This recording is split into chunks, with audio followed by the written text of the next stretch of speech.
Hi, welcome back to Filmonomics at Slated. I'm Steph Paterno, and as promised last week, I'm going to continue the discussion about equity investing in film. Now, on the heels of Neil Young's successful campaign for the Pano, the important takeaway there is not the amount of money they raised, but the fact that they ran two campaigns. One, for engaging with the fans and pre-selling the product, but number two is engaging with the professional investor and the industry, which sends a very strong signal. Now that's especially important for filmmakers because all too often the industry will look at films that have been crowdfunded as being desperate. It's a last resort method for raising the money that you need, and it sends automatically a negative signal. Now that can be counterbalanced by sending a positive signal if you're able to attract professional investors. And that's what Slated has always been about, is helping facilitate professional introductions to angel investors and major industry financiers. And the stronger the signal, the better the chance that you'll get picked up by a distributor and your film will be taken seriously. Now, to give you an idea of the many films on our site that are doing these dual campaigns, just to name a few, Rich Hill,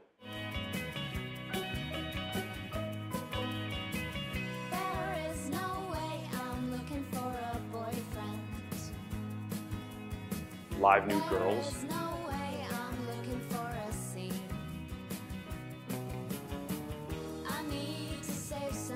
Dick Figures the Movie,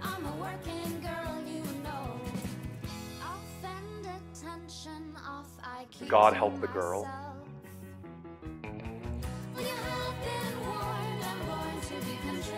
and the sequel to Iron Sky are just a few of many films that are successfully doing these dual campaigns. Now, Iron Sky is a great example because they successfully raised $1 million in equity financing out of a $10 million budget.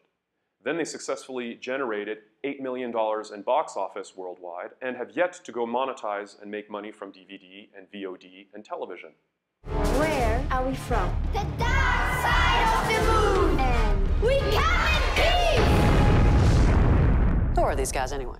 But as impressive as it was raising $1 million in equity, that is a drop in the bucket out of the $11+ billion that's invested in independent film every single year. Now that's 50 times more money than the total amount of money that's gone in through crowdfunding into film. Now, that represents so much money that you absolutely must engage through a platform like Slated to reach those types of investors and to send that positive professional signal. Now granted, there's a higher bar to raise money from professional investors. They want to better understand what the film's commercial potential is. They want to read business plans. Likewise, the investors also have to be proven to be accredited. So the bar is higher on both sides. The burden is higher. Even with the Jobs Act, there are more hurdles that have to be overcome in terms of proving that you're reaching out to professional investors and that the projects have real viable opportunity. But that's what Slated does. We actually help do the due diligence on the investors so that you don't have to. And we help raise the bar for the filmmakers so that the investors have a better chance at understanding what films have commercial potential. There's a lot more we could talk about on this, but we'll save that for a future segment. Thanks again for tuning in. Don't forget to click over here to subscribe, and I'll see you next time.